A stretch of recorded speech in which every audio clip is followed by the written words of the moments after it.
Bonsoir à tous et à toutes, bienvenue chez Caribde. On est très très heureux d'accueillir ce soir Philippe Hanoc comme libraire d'un soir.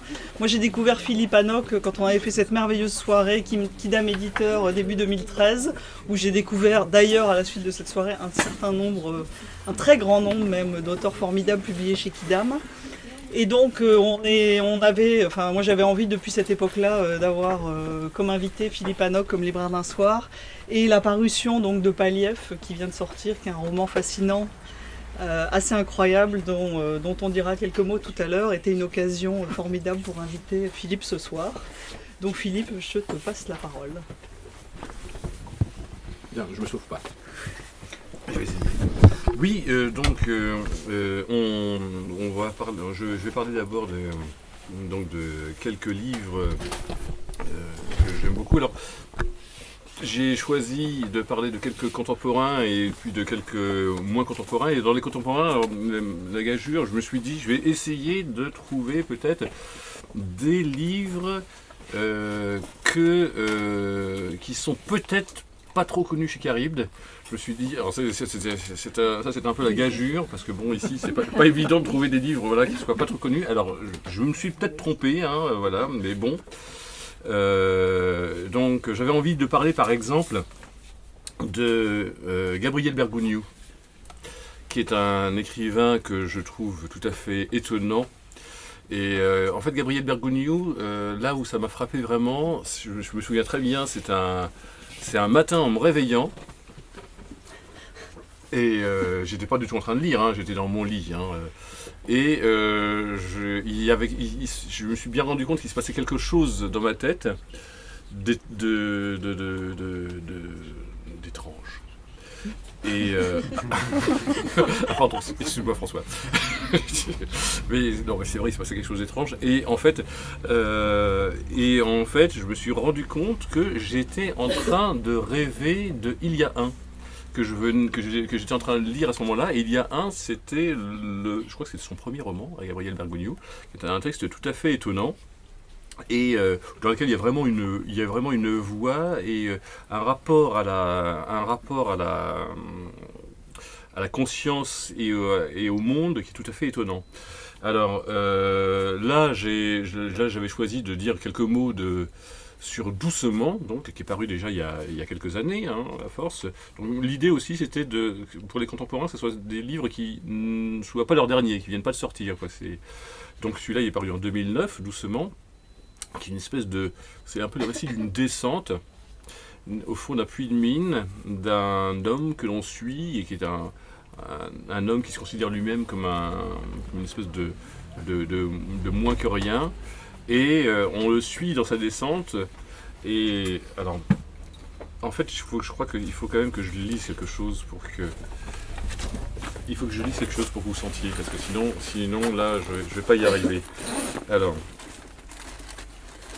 voilà, vous allez comprendre ce qui se passe dans la tête du lecteur. Enfin, moi, ce qui se passe dans la mienne. Enfin, j'espère que vous allez comprendre ce qui se passe dans ma tête quand je dis ça. Je vais essayer de le faire. Alors, il se passe ça. Là, par exemple.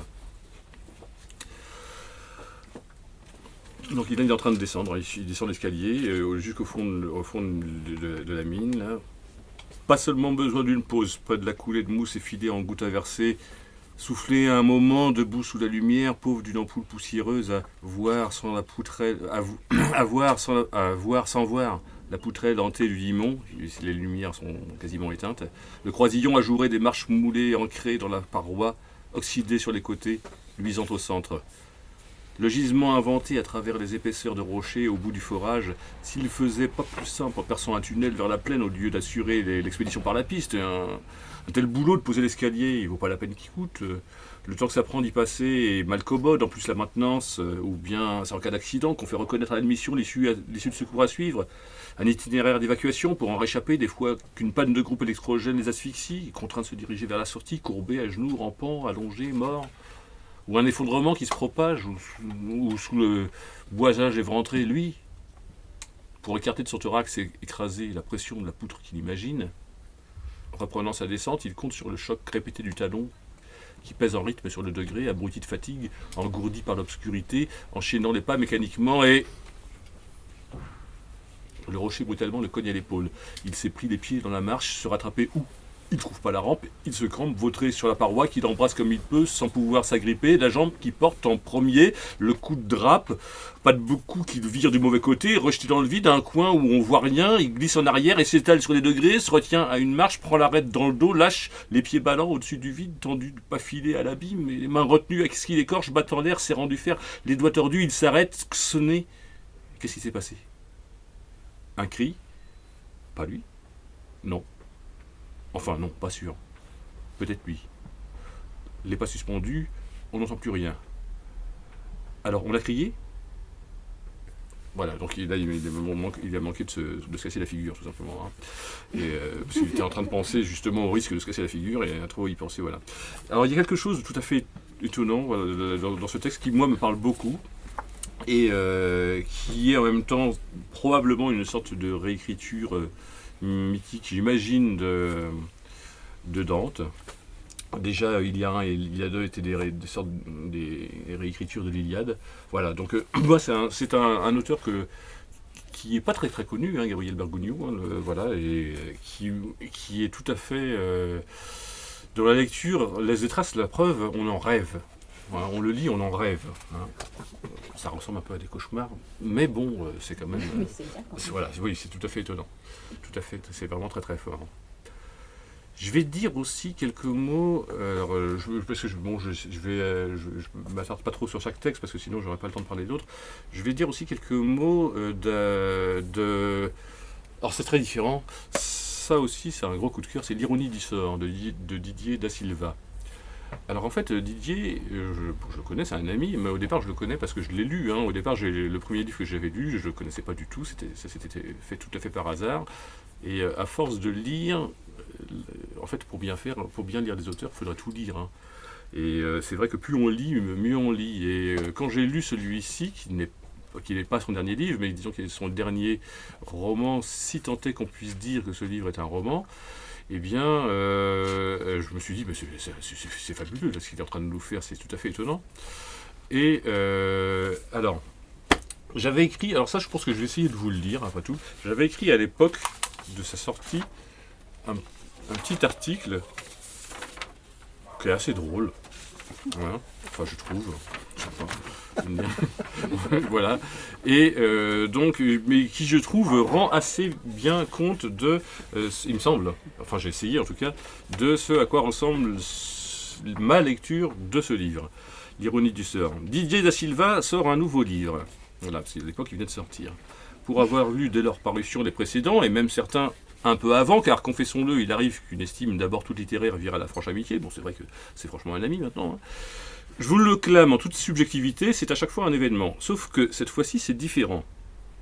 Rendez-vous compte, Didier Da Silva sort un nouveau livre, et ça change tout. Vous avez bien compris que ce nouveau livre est un livre nouveau. On y retrouve, bien sûr, le Didier Da Silva que vous aimez déjà, mais oui, comme vous l'aimez, mais oui, vous l'aimez, même si vous ne l'avez pas encore lu. Vous êtes sensible à sa langue sinueuse et élégante. Il faudra que je lise un extrait aussi, peut-être quand même. À sa manière toute musicale de tenir le ton sur la distance, à son goût de la promenade quotidienne, soudain vertigineuse. Ça, c'est quelque chose qu'on a vraiment dans tous ses livres, vraiment. Et puis, une espèce de façon de tenir la note juste. Bon, Didier, il est musicien, et ça se sent vraiment quand il écrit. Vous reconnaîtrez donc votre auteur, notamment si vous avez l'habitude de fréquenter ses blogs. À l'époque, il en avait encore, il en tenait 2 encore. Dans l'ironie du sort, il est question de littérature, de cinéma, de musique, d'hécatombe et de crime. Ça, c'est le début de la nouveauté. C'est comme ça, en effet, que ça commence. Mais s'il y a vraiment meurtre, en effet, et d'horrible façon, on notera que le plouf dans l'eau qui vous aura alerté est celui d'une machine à écrire. On est bien en littérature.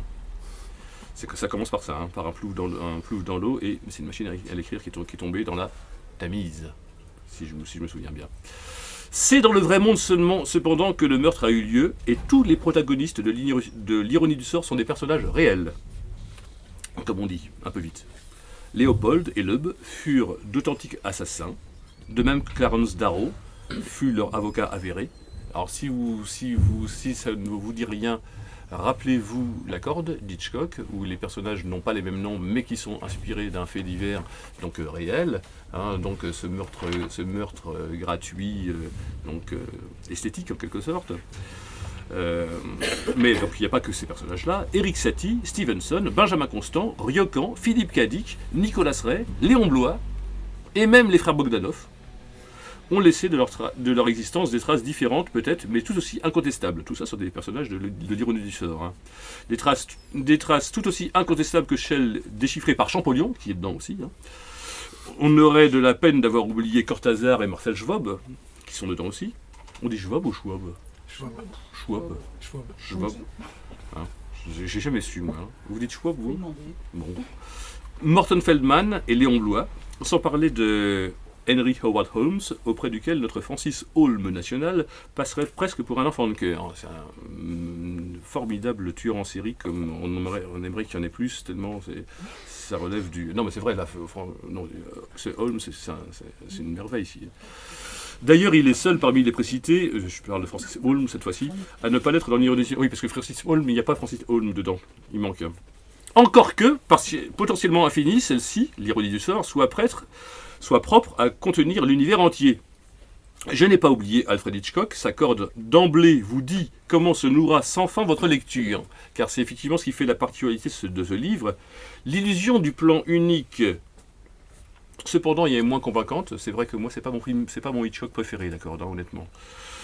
C'est mon avis, moins convaincante que le toboggan spatio-temporel de Didier Da, où la coïncidence et le bumper de Flipper qui renvoie le lecteur le même jour de l'autre côté de l'océan, ou bien 100 ans en arrière, au même endroit. Car c'est ainsi que se trame la trame narrative de l'ironie du sort. Effectivement, donc il procède par coïncidence, et on passe d'un endroit de la Terre à un autre, d'un siècle à un autre, par le simple biais de la coïncidence, et c'est tout à fait vertigineux. Tiens, d'ailleurs, la lecture devient vertigineuse, c'est écrit là. Ah bah oui, c'est moi qui l'ai écrit aussi. Mais le lecteur, heureusement, est bien accroché à son livre, vous voyez, qui le mène dans un labyrinthe dont il se demande s'il n'est pas construit selon les plans démoniaques du World's Fair Hotel de Holmes, parce que Holmes, ce formidable tueur en série, il avait fait construire un hôtel dans lequel il faisait venir ses victimes avec un plan labyrinthique extraordinaire, et dans lequel ensuite il les tuait, il plongeait leur corps dans l'acide avant de revendre ensuite leur squelette donc à des scientifiques, quoi, tout simplement, quoi. Enfin, un squelette, ça peut, tout le monde a besoin d'un squelette de toute façon, voilà. Bah oui. Donc voilà. Mais non, il est clair que cette tentative de faire tenir l'infini en 150 pages, parce que le livre n'est pas si gros, après tout, doit tout, en réalité, aux vexations d'Eric Satie. On pourra lire l'ironie du sort 840 fois de suite, indique sans leur donner une note de l'auteur. En fait, c'est Eric Satie qui dit ça, mais je pense qu'en fait, Eric Satie est Didier Da Silva. Didier parle-t-il vraiment d'Eric ? Moi, je suis sûr qu'en fait, non. C'est Eric qui parle de Didier. L'excitation est à son comble, la bille d'acier, c'est vous. S'affole entre bumper, kickers et slingshot. Bon, il n'y a pas de flipper dedans, hein. Ça c'est mon délire personnel. Je veux dire par là que les coïncidences s'accélèrent, ça n'est pas mieux dit, mais tant pis, des œuvres évoquées deviennent l'œuvre elle-même, jusqu'au moment où tout se résout dans un instant de grâce que, jalousement, je garde encore pour moi. Effectivement, à la fin, il y a une très très belle note finale que je garde pour moi. J'ai le temps d'en lire un petit passage ou je sais pas, hein. En même temps, j'ai pas choisi. Allez, je vais lire le début, tout simplement. Hein. À la fin de mai 1924, une machine à écrire portable Underwood, on la repêchera quelques jours après, tombe comme une pierre dans une lagune du Jackson Park. Ah oui, non, c'est pas dans la Tamise, pardon. Le ralenti est un effet de l'imagination. Il y a tout lieu de croire que de cette chute forcément brève, il n'est resté trace dans l'air, celui-ci qui, depuis lors, n'a cessé de circuler, tantôt chaud, tantôt froid, et l'on sait que les hivers sont rigoureux à Chicago, entre le parapet du pont et la surface de l'eau. Quoique le plouf ait eu, sur le moment, un écho de poids, 2 cris de canard l'auront encadré. Une onde de cercle concentrique se sera fatalement formée, rapidement de plus en plus large. Le pont est jaune et la lagune est verte. C'est le printemps dans l'Illinois. Ah oui, qu'est-ce que je mettais ça dans la Tamise, moi, n'importe quoi. Robert Franks, dit Bobby, allait sur ses 15 ans, mais il en paraît moins, tout cravaté qu'il est, sur son unique portrait en pied. Jambes grêles et écartées, couverture bouffante et mi-bas noir, il sourit gauchement. Avant la chute de l'Underwood, attirant par hasard l'attention d'un badaud, ses orteils avaient dépassé d'une conduite acheminant un canal sous des rails, lui communiquant leur trépidation. Plusieurs trains en sifflant lui sont passés dessus. L'eau clapotait, le ballast vibrait. Le canal se jetait dans un lac nommé Wolf. Bon. Je vais m'arrêter là. Voilà. C'est tout à fait vertigineux. Alors ce qui est formidable, c'est que tout ce que j'ai dit là, qui peut vous paraître un pur délire, non, pas du tout. Hein. C'est une lecture très sérieuse de l'ironie du sort. Et ça parle vraiment de tout ce que j'ai dit, sauf le flipper qui n'y est pas, effectivement. Hein. Mais pour le reste, c'est tout à fait. Voilà, c'est un livre tout à fait renversant. Donc, je ne sais pas si Carib connaissait l'ironie du sort de Didier da Silva, non. Et puis doucement de Gabriel Paulini, non plus. Ah, voilà, donc j'ai 2 points. J'en visais 3. J'en visais 3. Alors, celui-ci, je sais que maintenant, le livre est connu maintenant de Carib, mais je ne suis pas certain qu'il l'était auparavant. Donc, c'est un livre de Pascal Petit. Alors, Pascal Petit, dont j'ai lu tous les livres, en fait, donc, et en réalité, il y en a beaucoup, et qui a la spécificité d'écrire des livres qui s'adressent au public les plus variés, puisqu'elle publie aussi bien pour la jeunesse, même parfois pour des petits-enfants, des tout-petits-enfants. Elle a un petit album jeunesse, par exemple, qui s'appelle La ligne d'horizon, qui est lisible, en fait, même avec des enfants qui savent lire, en fait, en quelque sorte, on peut les accompagner. Et alors, ce que je trouve tout à fait fascinant chez elle, c'est la cohérence de son univers d'un bout à l'autre de son œuvre. C'est-à-dire qu'elle est aussi bien capable d'écrire des textes qui vont être publiés, par exemple, chez des éditeurs, disons, qu'on peut qualifier d'ultra contemporains, et très exigeants, et en même temps, en fait, au fond, c'est la même chose. Alors, dans Le parfum du jour est fraise, le titre est une citation du prisonnier. Il y a un mot d'élève là-bas. Du prisonnier. Le prisonnier, la série américaine bien connue. Hein. Donc, c'est pas. Donc, pardon ? Décidément, Tamise. Anglaise.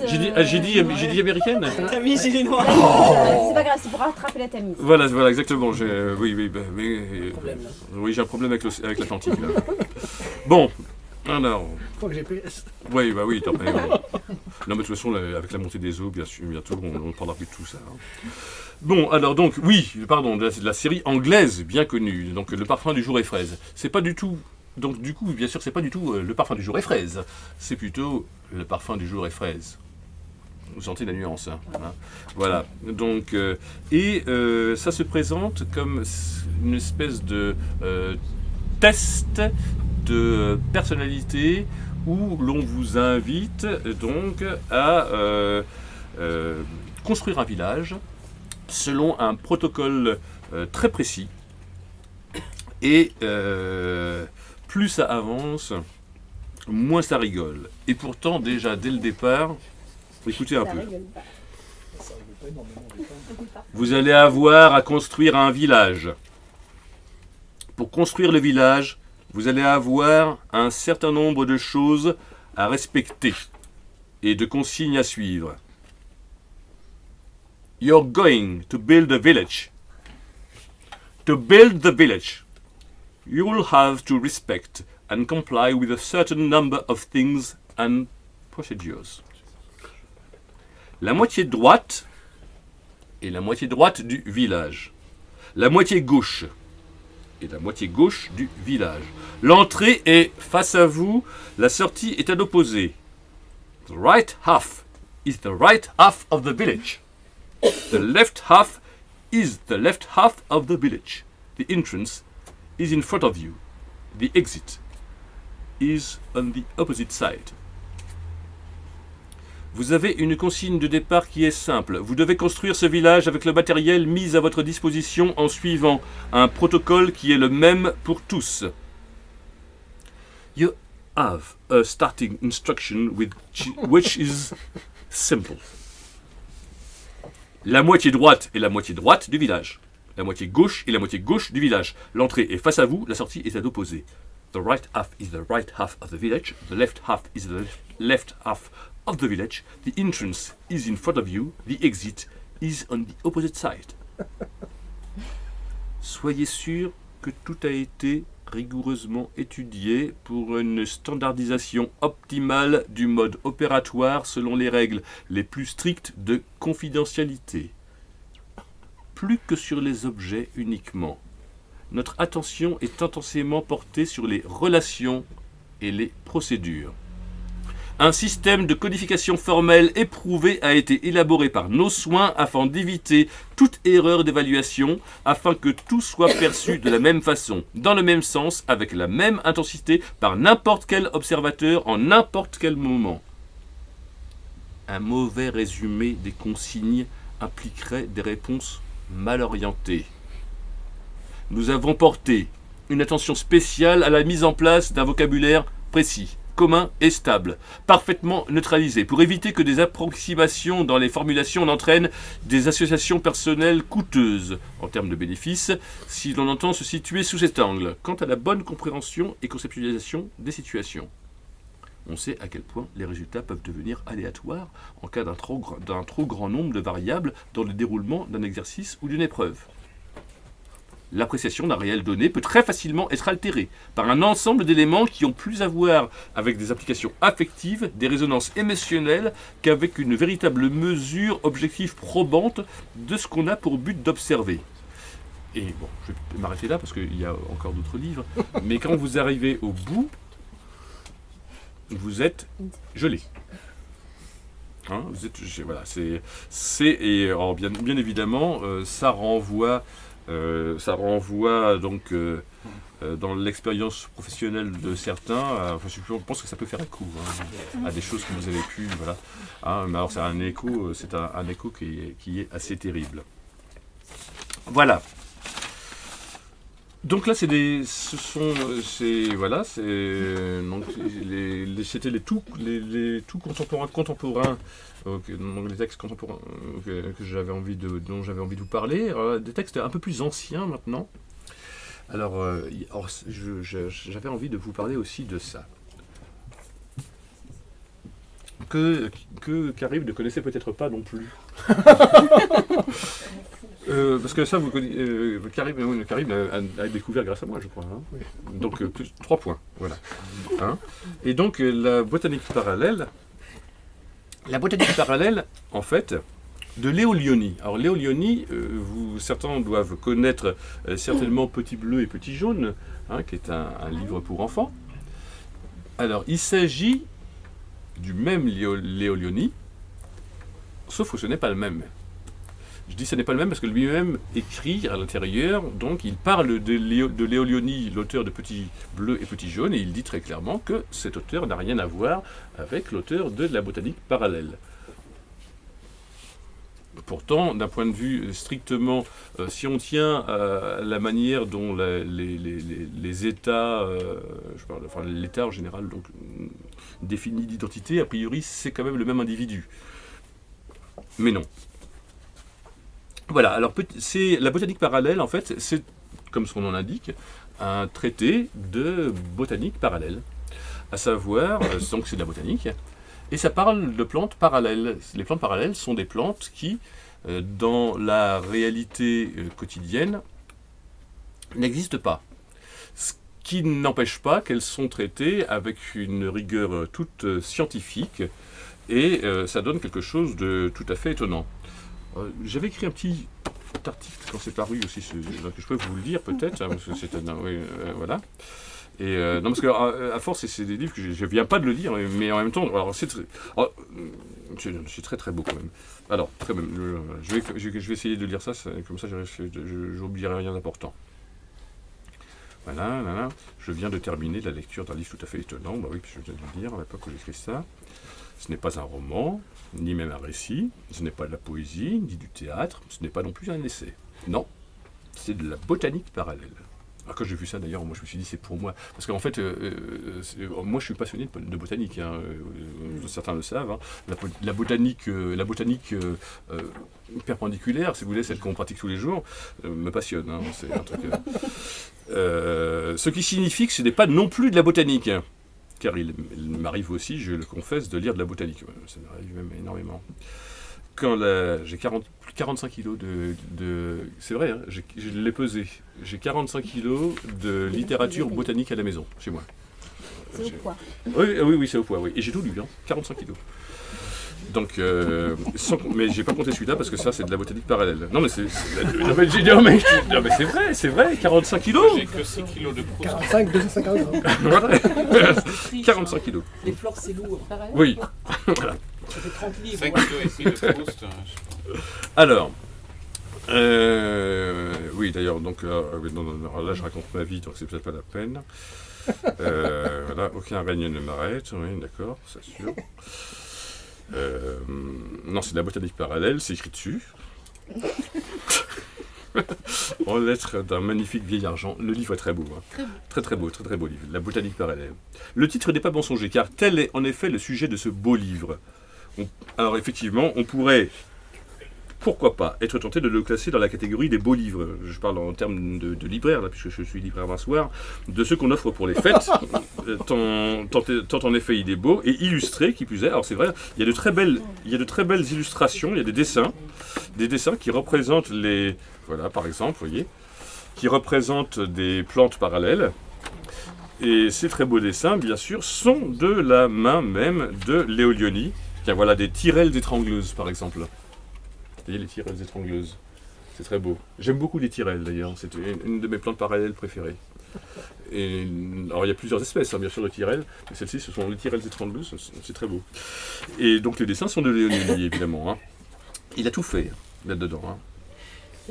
Le titre, donc voilà, et le contenu, en effet, joue essentiellement de son rapport à la réalité, cette chose que l'homme, à toute force, prétend saisir, au point d'avoir développé des membres aux capacités préhensiles, d'une extrême finesse, et même le cerveau qui va avec, histoire de mieux sentir combien il lui échappe cette réalité. À preuve, cette botanique parallèle. Car il existe, ou plutôt il pourrait exister, nous dit Léo Lionni, tout un règne, inaperçu, ou entreaperçu du coin de l'œil au fil des siècles. Léo Lionni, donc le texte est de Léo Lionni, les illustrations superbes sont de Léo Lionni, je vous le dis parce que je l'ai lu, car Léo Lionni fait tout pour nous le faire oublier, pour se faire oublier, son objet est bien trop vaste. Un règne, donc, disait... Ah oui, ça aussi quelque chose qui m'a frappé avec... là, je plaisante pas, c'est quelque chose qui m'émeut beaucoup quand l'auteur arrive à s'effacer à ce point-là de son livre. C'est-à-dire que quand on lit la botanique parallèle, on a l'impression que c'est pas le livre écrit par quelqu'un, en fait. On a l'impression que c'est une espèce de somme, donc, faite, une compilation de connaissances diverses, et l'auteur, là-dedans, est quelque chose qui est complètement évacué. Alors moi, je trouve ça très émouvant, cette façon d'effacer l'auteur. Son objet est bien trop vaste. Un règne, donc disais-je, celui des plantes parallèles. Ces plantes qui n'en sont pas, qui n'en sont plus, qui n'existent pas, mais dont pourtant on nous présente les traces, les caractéristiques, les circonstances de la découverte, les légendes qui s'y rattachent.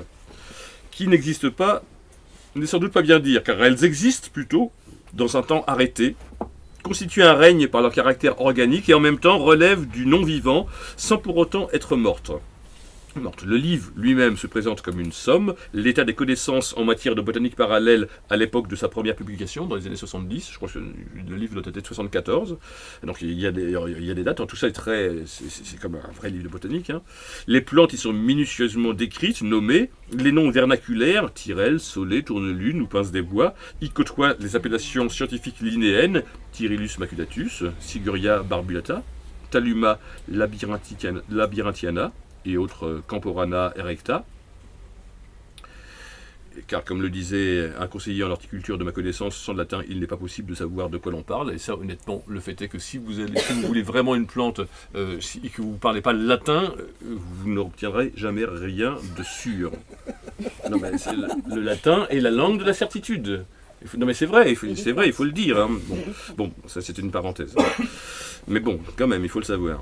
Et c'est vrai que j'avais un copain qui travaillait dans une jardinerie, et je l'ai entendu dire une fois à une dame qui lui demandait une plante, il lui dit, si vous ne me dites pas le nom latin, si vous ne me parlez pas latin, je ne peux rien pour vous. Et donc voilà quand même. D'où le latin. Bon, bref. La dimension narrative, cependant, n'est pas absente de la botanique parallèle, car chaque découverte est une aventure, parfois tragique, toujours troublante parce qu'elle révèle. Comme par ailleurs, l'homme a toujours côtoyé les plantes parallèles, qui peut-être n'attendaient que lui pour accéder à un degré supérieur de matérialité. Il est bon de se plonger dans quelques légendes Wambassa en Afrique, où il est manifestement question de la tourne-lune, ou de lire la fable bien connue au Tarzistan, puisqu'elle a pour cadre le village de Zibersk, du Tchavo aux feuilles d'argent, qui n'est autre, à n'en pas douter, selon les dernières découvertes, qu'une solée, l'un des cas les plus troublants de plantes parallèles. Cette fable nous est d'ailleurs rapportée par Léo Lionni, le célèbre auteur de livres pour enfants, qui, nous dit une note, n'a rien à voir avec l'auteur de ce livre. Voilà. Donc ça c'est vraiment c'est un livre tout à fait étonnant, très très beau livre. Voilà. Bien. Et puis, donc ensuite, il y a 2 livres. Alors là, pour le coup, là, je suis à peu près certain que ce ne sont pas des découvertes pour qui arrivent, mais ça me paraissait évident qu'il fallait que j'en parle, parce qu'en plus, ils serviront un peu certainement de transition avec Paliev. C'est les saisons de Maurice Ponce. Je pense qu'il y a des gens qui connaissent les saisons de Maurice Ponce, qui est un livre merveilleux. Et un jour, en bavardant, je me suis rendu compte que finalement, Paliev, par exemple, faisait partie finalement d'un type de récit que j'appellerais un peu les romans boîte à forme. Vous savez, les boîtes à forme, c'est les jeux pour les petits-enfants dans lesquels il faut arriver à glisser le triangle dans le triangle, le rond dans le rond, etc.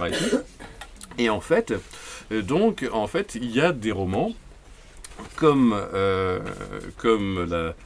les saisons de Maurice Ponce dans lesquelles eh bien, on a un personnage qui n'a pas la forme qu'il faut pour entrer dans la boîte où il est supposé arriver. Alors, chez Maurice Ponce, dans les saisons, c'est un écrivain qui arrive dans un village, et donc il arrive, et il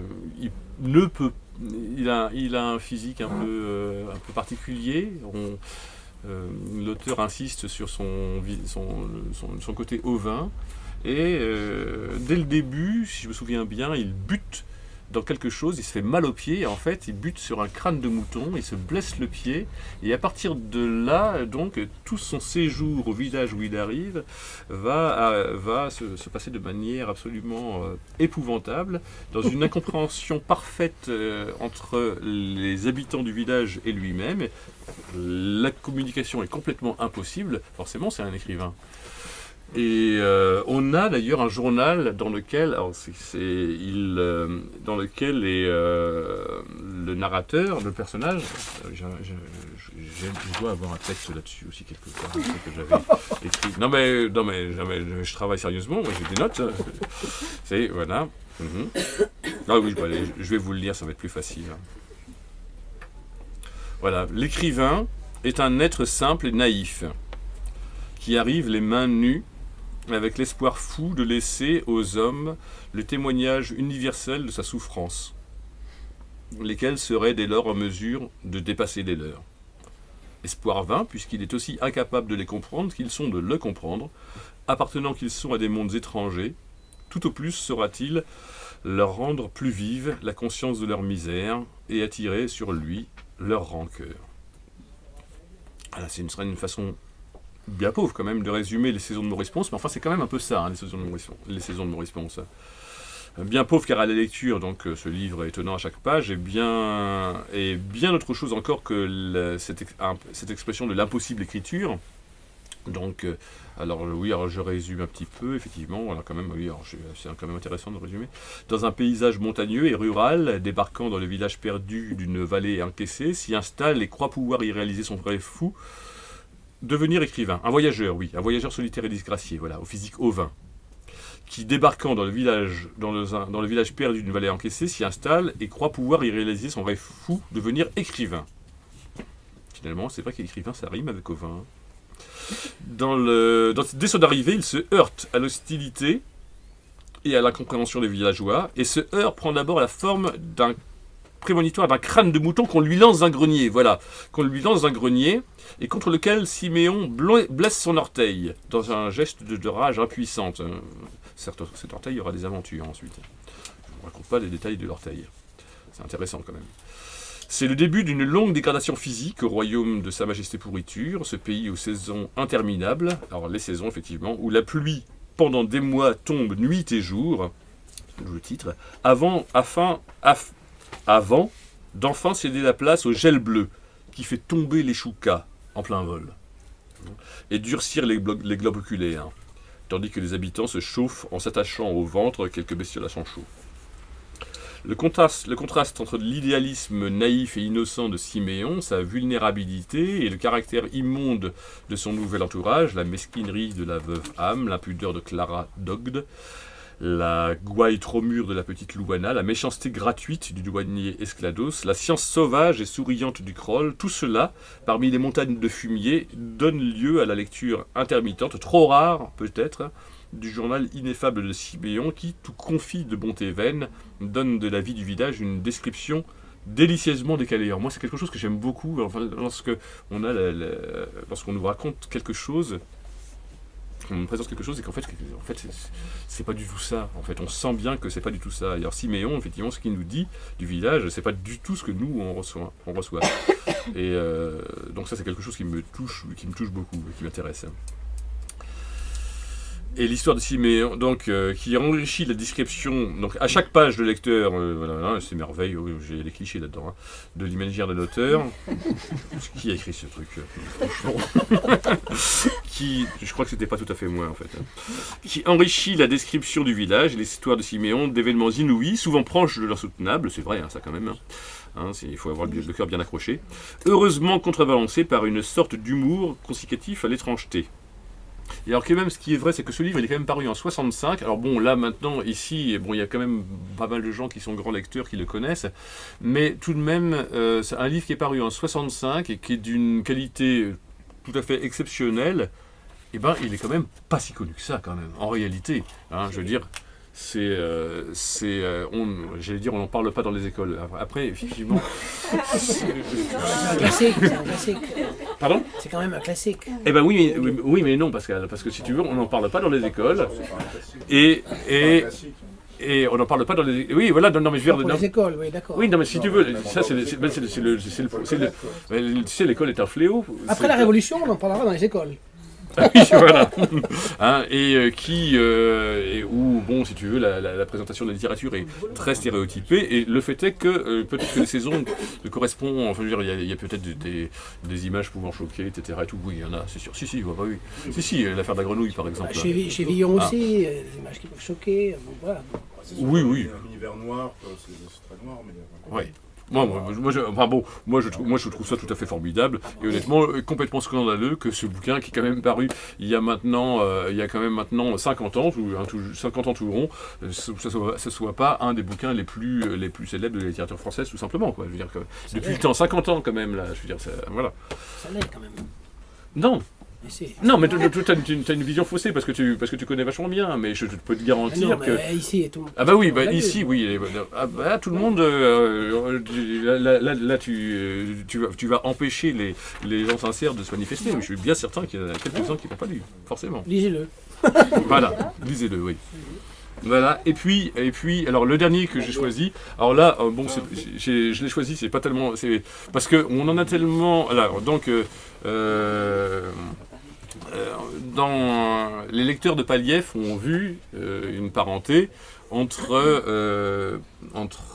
ce texte et puis Kafka, et je dois reconnaître qu'au moment où j'ai écrit Paliev, à un moment donné, je me suis dit, mais au fait là, si on résume le texte, si on fait un résumé très très court, c'est le château. Puisqu'en fait, donc le château, en résumant très brièvement, c'est l'histoire de quelqu'un qui va quelque part pour y prendre une place professionnelle et qui n'arrive pas à obtenir ce poste qui apparemment ne l'attend pas vraiment. Et donc, bon, alors effectivement, donc le Paliev, c'est la même histoire, en fait. Je m'en suis pas rendu compte tout de suite, mais c'est voilà. Et donc, du coup, en l'écrivant Paliev, à un moment, je me suis rappelé, mais au fait, c'est le château, ça. Et donc, du coup, j'ai laissé le château de côté. Je l'avais pas relu depuis très très longtemps. Hein. Kafka est un des auteurs qui m'a le plus marqué. Je l'ai lu très jeune. Enfin, tout juste après Beckett, on avait parlé de Beckett en juillet ici même, donc en fait tout de suite après, les auteurs dans lesquels je me suis jeté, c'était Kafka et Flaubert, et donc j'avais pas relu le château depuis cette époque-là, donc je l'ai relu cet été, quand même, pour m'assurer, que Paliev était terminé, bien sûr, pour m'assurer que c'était tout à fait autre chose, que j'avais écrit autre chose, et alors je suis rassuré, ça n'a strictement rien à voir, voilà. Et alors, par contre, ce que j'ai trouvé tout à fait formidable, c'est que vous avez sans doute tous lu le château, eh bien, relisez-le, c'est comme la première fois. C'est aussi génial. Alors là, c'est un truc. Moi, je l'ai relu. Franchement, j'ai retrouvé exactement la même jubilation que quand je l'avais lu tout gamin. Donc là, je me dis vraiment, c'est formidable. Et alors, il y a des choses j'ai des choses après qui me sont parues évidentes, qui me l'étaient moins parues à l'époque. Par exemple, le fait que le roman soit inachevé, alors c'est très clairement, il est inachevé parce qu'il est achevable. C'est-à-dire, et d'ailleurs, c'est là où il y a c'est l'une des grandes différences d'ailleurs avec Paliev, c'est que dans le château, c'est un texte qui est complètement foisonnant, qui se démultiplie, et en fait, Kafka l'arrête au moment où il y a la possibilité des multiplications devient telle que s'il continue, il va avoir un texte énorme dont il ne sortira jamais. Et en fait, d'ailleurs, pour bien faire, il faudrait s'y mettre à quelques milliers pour écrire la suite, et puis on s'arrêterait jamais, quoi. Donc voilà, bon, après je vais pas défendre le château quand même, hein. Max Brod l'a fait très bien, voilà, et puis il se défend tout seul. Je vais pas vous lire en ligne, si, la première phrase, allez, c'est la première phrase, c'est quand même vachement bien, déjà, c'est vachement bien tout de suite, hein. Il était tard lorsque K arriva. Une neige épaisse couvrait le village. La colline était cachée par la brume et par la nuit. Nul rayon de lumière n'indiquait le grand château. K resta longtemps sur le pont de bois qui menait de la grande route au village, les yeux levés vers cette hauteur qui semblait vide. Voilà. Et bien sûr aussi, c'est évidemment un roman boîte à forme, hein, puisqu'il ne trouvera jamais la forme où se mettre. Donc ce brave K. Enfin, qui n'est pas si brave que ça d'ailleurs, K. Pas si brave. On peut discuter sur ça. Beaucoup moins brave que Lief, par exemple. Lief est beaucoup plus sympathique, enfin. Il me semble. Ou pas. Voilà. Bien, bon voilà, je pense que je n'ai pas oublié. Hein, si, non, je n'ai pas oublié. Merci beaucoup.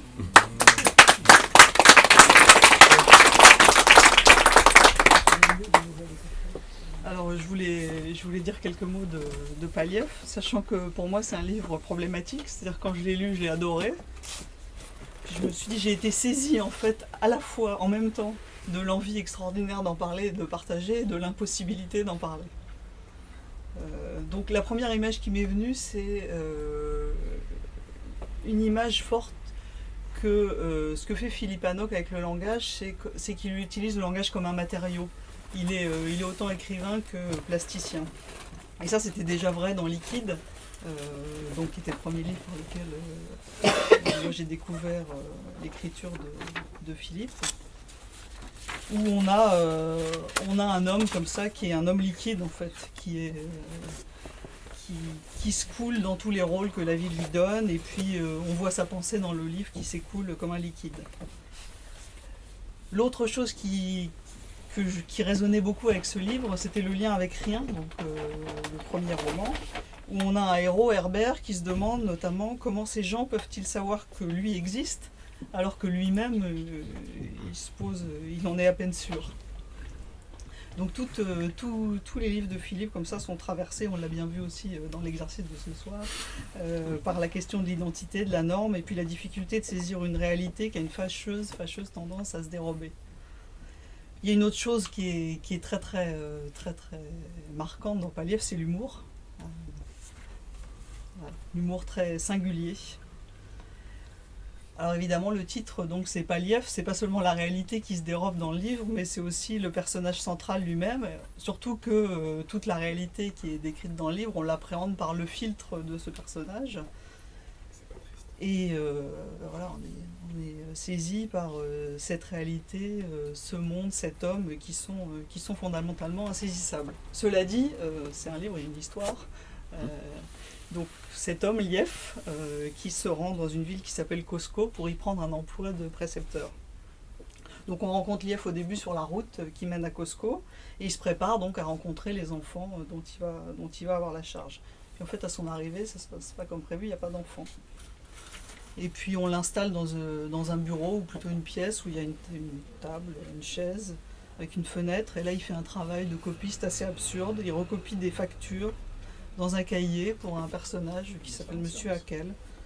En fait, tous les personnages c'est pas clair, tout a l'air insaisissable. Il a des interactions avec une certaine Magda, il devient amoureux, il doit se fiancer avec Mademoiselle Sonia, mais ça non plus, c'est pas clair. Et en fait, dans ce brouillard, ce qui est absolument extraordinaire, c'est que la langue est parfaitement maîtrisée. On suit Lief ou pas Lief, qui est à la dérive dans cette réalité complètement brouillée. On est fasciné, jusqu'au moment où le réel, à la fin, rattrape, mais sous une forme absolument terrible, celui qui s'appelle Lief ou pas. Donc c'est un livre vraiment très très singulier, extraordinaire, fascinant. J'aimerais bien qu'on en entende un extrait. Alors, donc, on va prendre un passage. Donc effectivement, Lief, à un moment donné, il ne cesse de penser à ses fiançailles avec Mademoiselle Sonia, qui est la fille des maîtres, en fait. Donc il y a une espèce d'ascension sociale en perspective pour lui. Et puis dans le passage que je vais lire, donc là, l'autre personnage que nous allons voir, c'est Magda, qui elle est une servante, qui l'a vue dès le départ. Et moi, je vous lis le passage, puis on en parlera après, quoi, en fait. Donc, depuis les fiançailles de Lief avec Mademoiselle Sonia, depuis que Lief était le fiancé de Mademoiselle Sonia, Magda avait complètement changé d'attitude à son égard. C'était naturel. Il était, pour ainsi dire, son nouveau maître, puisque Magda avait toujours été au service de Mademoiselle Sonia, même s'il lui arrivait couramment de s'occuper d'autres tâches, de tâches moins immédiatement en rapport avec Mademoiselle Sonia. C'est aussi que, sans doute, Mademoiselle Sonia avait l'habitude de ne pas en demander beaucoup à Magda. Mademoiselle Sonia n'était peut-être pas aussi exigeante qu'on aurait été en droit de l'attendre d'une jeune maîtresse de son rang.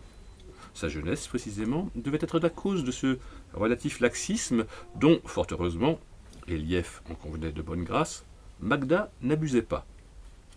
Dans l'ensemble, il fallait bien reconnaître que Magda profitait utilement du temps libre que lui laissait Mademoiselle Sonia, puisqu'on voyait toujours Magda occupée à quelques travaux ménagers, de cuisine, de service ou de lessive, un peu partout dans la propriété.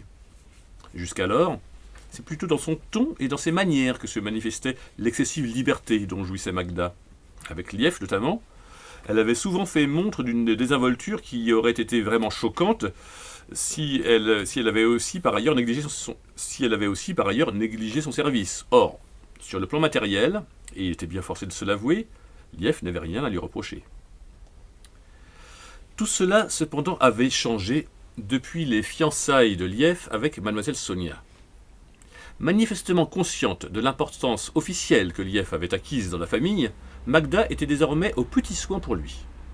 Bien sûr, ses manières étaient toujours un peu rudes, mais c'était dans sa nature, on ne pouvait guère espérer la changer, il fallait bien que Lief s'y fasse. Tout de même, cette façon qu'elle avait prise de le tutoyer et de l'appeler familièrement Lief, si elle n'avait été le signe évident de son attachement à son nouveau maître, le fiancé choyé de sa maîtresse attitrée, Lief aurait eu vraiment du mal à l'accepter. Mais quand il voyait tous les efforts que déployait cette fille pour se mettre à son service, il ne pouvait lui en tenir rigueur. Elle avait pris sur elle de loger Lief chez elle, dans sa propre chambre, qui était en effet bien plus grande et mieux arrangée que celle où Lief avait été provisoirement logé depuis son arrivée à Cosco. Et cette attention spontanée était assurément la marque d'un grand cœur sous cette rude écorce. Durant l'absence de mademoiselle Sonia, car mademoiselle Sonia avait dû s'absenter sans que Lief ne parvienne à se rappeler les raisons de ce départ. Mais elles étaient certainement relatives à l'organisation de leurs prochaines noces, et Lief avait vite cessé de s'interroger à ce sujet. Magda avait eu à cœur de remplacer sa maîtresse en tout auprès de Lief. Bien sûr, elle ne le faisait qu'avec les manières rugueuses des gens de sa classe. Mais elle s'y donnait visiblement de si bonne grâce, dépassant peut-être même parfois par excès de zèle les consignes qu'elle avait dû recevoir de mademoiselle Sonia à propos de Lief, que ce dernier ne pouvait qu'en être touché. Au dîner, par exemple, elle avait pris l'habitude, avant de le servir, de lui attacher elle-même autour du cou une large serviette blanche pour éviter de salir son beau costume, puisque, disait-elle, « Tu veux toujours faire l'élégant, et ça n'est pourtant pas toi qui fais la lessive !» Ce n'était pas vraiment un reproche, comme aurait pu le croire un témoin extérieur. D'ailleurs, comme s'il était besoin de le confirmer, elle concluait à chaque fois son propos par un baiser sonore dans le creux de l'oreille de Lief, qui résonnait désagréablement, mais qu'il tolérait comme la marque d'une affection sans doute un peu trop familière, mais à coup sûr indéfectible. Ensuite, sans plus de façon, elle se servait à son tour, c'était le plus souvent des pommes de terre, et s'asseyait en face de lui comme sur un pied d'égalité, mais bien sûr en réalité pour combler le vide causé par l'absence de mademoiselle Sonia. Lief, évidemment, aurait très bien pu se passer de cette attention, mais il en savait gré à Magda, qui, à l'évidence, respectait en cela scrupuleusement les instructions de mademoiselle Sonia. En ménageant Magda dans ses manifestations un peu débordantes, Lief avait le désir de ne pas froisser sa jeune fiancée qui cherchait ainsi à compenser son absence. C'est dans le lit que les choses avaient pris pour Lief le tour le plus gênant. Car Magda n'en avait qu'un, et soit par souci de simplicité, parce qu'elle n'en avait pas d'autre, soit dans le désir de faire oublier, même la nuit, l'absence de sa maîtresse, elle avait dès le premier jour pris l'habitude d'y rejoindre Lief, après avoir vigoureusement bordé celui-ci comme on le ferait d'un petit enfant. Lief avait été proprement stupéfait quand il avait senti, dans le noir total de la chambre, au volet hermétiquement clos, ce grand corps osseux se coucher et se serrer, sans gêne aucune, tout contre lui. Heureusement, l'obscurité avait certainement dissimulé à Magda l'embarras terrible dans lequel Lief se trouvait. Mais celle-ci, qui en effet avait eu une journée bien occupée, car elle ne chômait pas, travaillant sans cesse depuis l'aurore, même en l'absence de sa maîtresse, s'était endormie presque aussitôt, comme Lief avait pu en juger par sa respiration sifflante et régulière, son grand bras pesant lourdement en travers de la poitrine de Lief.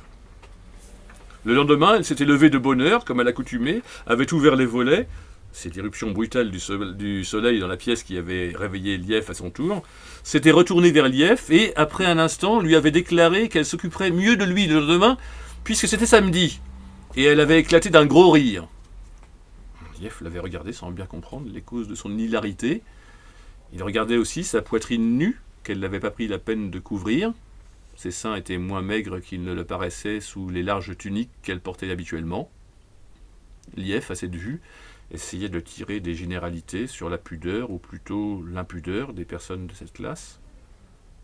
Magda l'avait regardé en face, puis elle avait baissé les yeux vers ses seins. Enfin, elle avait fait un geste avec son menton. Elle l'avait pointé vers Lief, un peu brusquement, avec un reste de sourire aux lèvres, avant de lui tourner le dos pour finir de s'habiller. Voilà.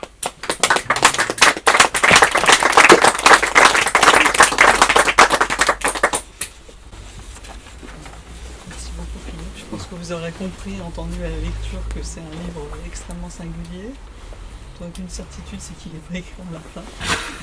Il n'est pas écrit en latin. Merveilleux. Je vous invite peut-être à continuer la discussion autour d'un verre. N'hésitez pas à acheter, à offrir au palier et l'ensemble des livres que Philippe a présentés ce soir. Merci beaucoup. Merci, moi.